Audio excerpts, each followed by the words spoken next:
20 March থেকে রাজধানীর বঙ্গবন্ধু আন্তর্জাতিক সম্মেলন কেন্দ্রে শুরু হচ্ছে 3 দিন ব্যাপী আবাসন মেলা। সোমবার জাতীয় প্রেস ক্লাবে এক সংবাদ সম্মেলনে এই কথা জানান রিহাবের সাধারণ সম্পাদক মোহাম্মদ ওয়াহিদুজ্জামান।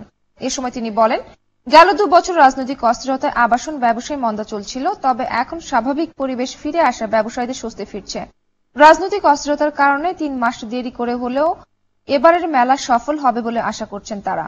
মেলায় সুরাজুক অনুমোদিত প্রকল্প প্রদর্শন ও বিক্রি হবে। এবারও মেলা প্রাঙ্গণে rehab mediation and customer service centre খোলা থাকবে। গত 3 বছর যাবৎ রিহাব তদন্ত করার প্রচেষ্টা চালিয়ে এসেছে।